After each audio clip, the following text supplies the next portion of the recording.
4 मार्च 2023 प्रातः मुरली ओम शांति बाप दादा मधुबन। मीठे बच्चे, तुम रूहानी यात्रा पर हो। तुम्हें देह का भान और पुरानी दुनिया को भूल वापस घर चलना है। एक बाप की याद में रहना है। प्रश्न: साक्षी हो कौन सी बात हर एक को अपने आप से पूछनी है? उत्तर: जैसे बाप साक्षी हो, हर एक बच्चे की अवस्था देखते हैं कि इनकी अवस्था कैसी है। बाप को पाकर अतीन्द्रिय सुख का अनुभव करते हैं या नहीं। ऐसे अपने से पूछना है कि हम अपने आप को कितना सौभाग्यशाली समझते हैं, कितनी खुशी रहती है। पाप से पूरा वर्षा लिया है, वारिस बनाए हैं। योगबल से पापों को भस्म कर पुण्य आत्मा बने हैं। गीत: रात के राही थक मत जाना। ओम शांति। यह बच्चों को समझाया हुआ है। जैसे आत्मा शांत स्वरूप है, वैसे परमपिता परमात्मा भी शांत स्वरूप है। ओम का अर्थ भी समझाया हुआ है कि ओम अर्थात अहम आत्मा, मम माया। सन्यासी लोग कहते हैं अहम ब्रह्मस्मि। वह ब्रह्मा को ईश्वर समझते हैं, रचना को माया कह देते हैं। अहम ब्रह्मस्मि का यह अर्थ करते हैं, परंतु है सब रांग। मनुष्य जो कुछ करते हैं सब मनुष्यों की सुनी सुनाई पर। जिसने जो कुछ समझाया, जो रस्म चलाई, उस पर चल पड़ते हैं, उसका नाम हो जाता है। यह भी ड्रामा में नूंद है। अब बाप कहते हैं, हे राही, कहाँ के राही? परमधाम के राही। यह हो गई रूहानी यात्रा। रूहों के लिए, आत्माओं के वापस जाने लिए यात्रा है। गाइड तो जरूर चाहिए। विलायत से आते हैं तो उनको भी गाइड मिलता है, मुख्य मुख्य सब स्थान दिखाने लिए। परमपिता परमात्मा को भी गाइड कहा जाता है, पंडों को भी गाइड कहा जाता है। तो बाप कहते हैं, बच्चे, अब मैं आया हूँ तुम बच्चों को वापस ले जाने। कितनी फर्स्ट क्लास यात्रा है, जिसके लिए भक्त लोग आधा कल्प से भक्ति करते आए हैं। कहते हैं, आओ हमको अपने परमधाम में ले चलो। वह जिस्मानी यात्राएं हैं अनेक प्रकार की। कितने जिस्मानी पंडे हैं, रूहानी पंडा एक ही है। उन्होंने फिर पांडव सेना, शक्ति सेना दिखाई है। लड़ाई की तो कोई बात नहीं है। बाप बैठ समझाते हैं, हे मीठे बच्चे, पहले तो यह निश्चय होना चाहिए कि बरोबर वह बाप है। तुम्हारा बुद्धियोग बाप के पास जाना चाहिए। बाबा आया हुआ है हमको वापस ले जाने लिए। यहाँ यह है दुखधाम, पतित दुनिया नर्क। हेल नाम तो है ना, गाते भी है, लेफ्ट फॉर हेवनली अबोर्ड। जरूर कोई नई चीज है, मनुष्य जानते नहीं, सिर्फ कह देते हैं। रस्म रिवाज जो चली आई है सो कह देते हैं। फलाना ज्योति ज्योत समाया, अर्थात आत्मा परमात्मा बन गई। यह नहीं जानते कि ड्रामा है। आत्मा इमॉर्टल है। उस अविनाशी आत्मा में 84 जन्मों का पाठ भरा हुआ है। परम आत्मा में भी पाठ भरा हुआ है। इसको कहा जाता है ड्रामा की कुदरत। परमात्मा से भी तुम पाठधारियों का तो और ही जास्ती पाठ है। वह तो है क्रिएटर, डायरेक्टर। तुम जो देवी देवता बनते हो उनका सबसे जास्ती पाठ है। आदि से अंत तक तुम्हारा पाठ है। सतयुग त्रेता में तो बाप का पाठ है नहीं। वहाँ बाबा को कुछ भी करना नहीं पड़ता। इस समय मैं बहुत सर्विस करता हूँ। तुम बच्चों को भी और भक्तों को भी राजी करना पड़ता है। भक्तों को साक्षात्कार होता है तो वह समझते हैं बस हमने ईश्वर को पाया। भक्तों का नाम कितना है? वह है भक्त माला और यह है रुद्र माला।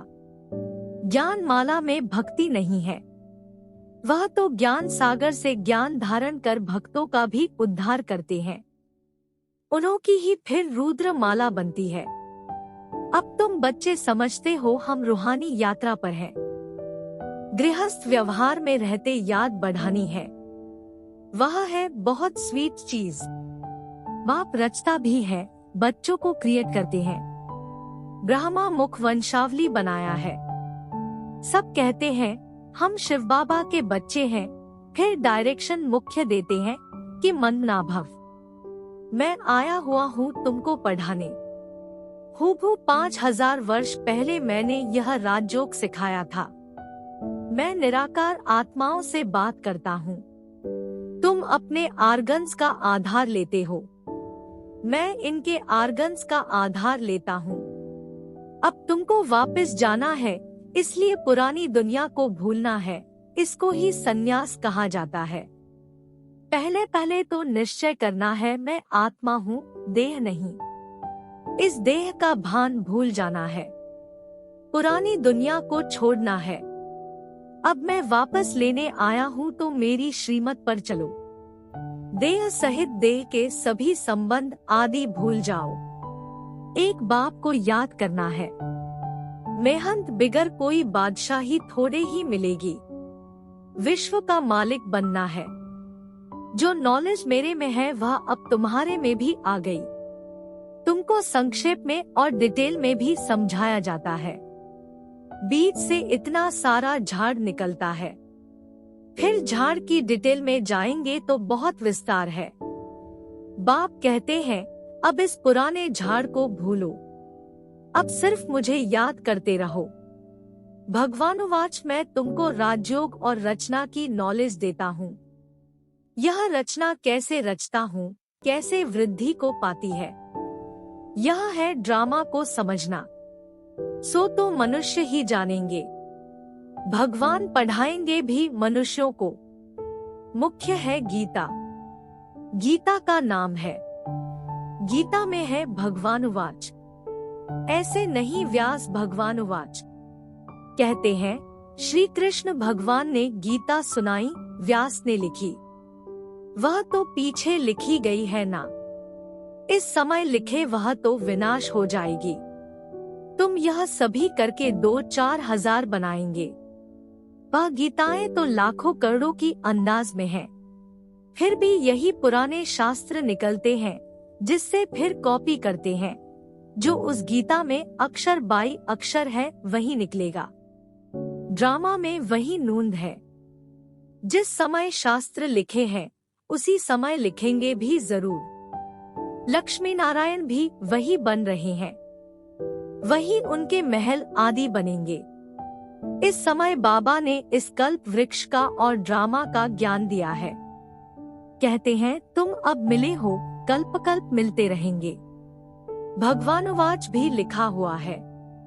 मैं तुमको राजयोग सिखाता हूँ। भगवान नई सृष्टि रचते हैं, जरूर उनको राजा बनाएंगे। द्वापर का तो नहीं बनाएंगे ना। कहते हैं कल्पकल्प मैं संगम पर ही आता हूँ। गाइड तो अंत तक साथ होगा। वह गुरु लोग तो मर जाते हैं, फिर उन्हों की गद्दी चलती है। बाप कहते हैं मुझे तो तुम सबको वापस ले जाना है। मैं अपने पूरे समय पर आता हूँ। यह बातें और कोई समझा नहीं सकते हैं। मन मनाभव का अक्षर गीता में भी आदि और अंत में है। यही कहते हैं कि मुझे याद करो। मैं तुमको विश्व का मालिक इन लक्ष्मी नारायण जैसा बनाऊंगा। राजाओं का राजा बनाऊंगा। उसी सूर्यवंशी चंद्रवंशी घराने में तुम पुनर्जन्म लेंगे। अभी तुम कलयुग में हो, कलयुग से तुमको सतयुग में ले जा रहा हूँ। मैं कल्पकल्प आकर स्थापना करता हूँ। इस समय ही आऊंगा। हम भी ड्रामा के वश हैं। साक्षी हो हर एक की अवस्था को देखते हैं कि इनकी अवस्था कैसी है। बेहद के बाप को पाकर इंद्रिय सुख को पाते हैं कि नहीं। हर एक अपनी दिल से पूछे हम अपने को कितना सौभाग्यशाली समझते हैं। बाप के बच्चे बने हैं तो बाप से पूरा वर्षा लिया है। ऐसे भी नहीं बाबा सबको लक्ष्मी नारायण बनाएंगे। यह पढ़ाई है, जितना जो पुरुषार्थ करे। स्कूल में पढ़ा जाता है तो एम ऑब्जेक्ट रहती है ना। तुम जानते हो हमें 5000 वर्ष पहले मुआफिक हूबहू बाप आकर राजयोग सिखला रहे हैं। भगवानुवाच मैं तुमको पतित मनुष्य से पावन देवता बनाता हूँ। गॉड पढ़ाते हैं तो जरूर गॉड गॉडेस बनाएंगे ना, जैसे बैरिस्टर बनाते हैं। भक्ति मार्ग में भगवती भगवान कहते हैं, परंतु हैं देवी देवताएं। आदि सनातन देवी देवता धर्म कहा जाता है। तुम जानते हो कैसे बाप आकर हमको पढ़ाते हैं। मुख्य एम ऑब्जेक्ट भी बुद्धि में है, चक्र तो बुद्धि में फिराना ही है। गृहस्थ व्यवहार में रहते पवित्र रहना है। पवित्र नहीं बनेंगे तो पवित्र दुनिया के मालिक कैसे बनेंगे? यह ड्रामा का राज और कोई समझ नहीं सकते। यह चित्र आदि भी बाप ने बनवाए हैं। बाबा थोड़े ही आर्टिस्ट था। यह चीज और कोई बनवा नहीं सकता है। यह मैप्स है, यह झाड़ है, बीज ऊपर है। कल्प वृक्ष के नीचे जगदम्बा बैठी है, जो सभी के सुख की कामना पूरी करती है। सतयुग में दुख का नाम नहीं होता। तुम कहेंगे हम नई दुनिया के मालिक बन रहे हैं। मनुष्य से देवता किए करत न लागी वार। सिख लोग उनकी महिमा करते हैं। देवी देवता ही स्वर्ग के मालिक थे। वह अब और धर्मों में कन्वर्ट हो गए हैं, फिर निकलते आएंगे। हम भी आगे हिंदू धर्म लिखते थे, अभी हम कहते हैं ब्राह्मण धर्म के हैं। भले हम ब्राह्मण धर्म लिखते हैं, परंतु वह फिर भी हिंदू समझ लेते हैं, क्योंकि उनके पास ब्राह्मण धर्म का कालम कोई है ही नहीं। हम देवी देवता कहेंगे तो भी बदली कर हिंदू लिख देंगे, क्योंकि ब्राह्मण अथवा देवी देवता धर्म का नाम ही गुम है। अभी तुम बच्चे जानते हो हम सो देवी देवता बनने के लिए पुरुषार्थ कर रहे हैं। वहाँ यथा राजा रानी तथा प्रजा सभी की इन लक्ष्मी नारायण जैसी ड्रेस रहती है। पीताम्बर यह है सत्युगी सूर्यवंशी की ड्रेस। त्रेता में रामराज्य में फिर दूसरी ड्रेस होती है। रस्म रिवाज अलग होती है। श्री कृष्ण को हमेशा पीताम्बरधारी कहते हैं। तो अब यह निश्चय करना है कि बाप हमको स्वर्ग का वर्षा देते हैं। यह मृत्युलोक खत्म होना है। जब तुम निरंतर बाप को याद करते रहेंगे तब संपूर्ण निर्विकारी बनेंगे। उसी योगबल से पाप कटते जाएंगे, पुण्य आत्मा हो जाएंगे। तुम बाप के पास सरेंडर होते हो, पुण्य करते हो, फिर याद से आत्मा पवित्र बनती जाती है। कोई को भी समझाना है बहुत सहज। भगवानुवाच कब सुना है? स्वर्ग की स्थापना करने वाला वही फादर है। बाप और वर्षे को याद करना है। महाराजा बनने चाहते हो तो बताओ तुमने कितनी प्रजा बनाई है? ऐसे बहुत लिखते हैं कि फलाने ने हमको दृष्टि दी, तीर लग गया। प्रजा बनाने और वारिस बनाने की मेहनत करनी पड़े। प्रजा तो बहुत सहज बन जाती है, फिर गद्दी पर कौन बैठेंगे? वह भी मेहनत कर बनाना है। माया जीत जगत जीत बनना है। माया से हारे हार है। बाप से शक्ति लेनी है। यह मेहनत तुम बच्चों को करनी है। कोई भी बात में मूंझते हो तो पूछते रहो। बाप पढ़ाते हैं तो इसमें कोई संशय नहीं आना चाहिए ना। अनेक प्रकार के संकल्पों के तूफान तो आएंगे। बुद्धियोग तोड़ने की कोशिश करेंगे।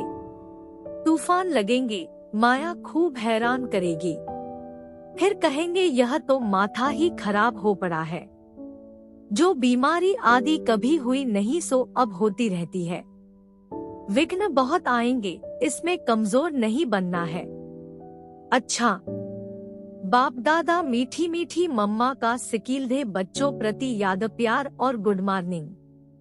रूहानी बाप की रूहानी बच्चों को नमस्ते। धारणा के लिए मुख्य सार। 1. बाप ने जो फर्स्ट क्लास यात्रा सिखलाई है, उस रूहानी यात्रा पर रहना है। श्रीमत पर देह सहित सब कुछ भूलना है। 2. कभी भी माया के तूफानों में कमजोर व संशय बुद्धि नहीं बनना है। किसी भी बात में मूंझना नहीं है।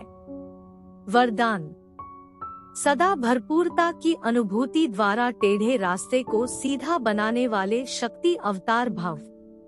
सदा शक्ति के, गुणों के, ज्ञान के, खुशी के खजाने से भरपूर रहो तो भरपूरता के नशे से टेढ़ा रास्ता भी सीधा हो जाएगा।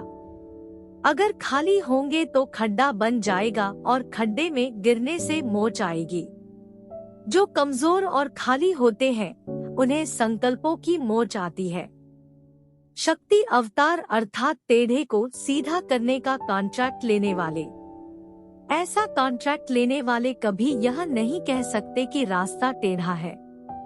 अगर कोई गिरते हैं तो अटेंशन की कमी है या बुद्धि भरपूर नहीं है। स्लोगन: रूहाब को धारण करने वाले ही रूहानी गुलाब है। कृपया आज की मुरली पर लाइक, कमेंट और चैनल को सब्सक्राइब जरूर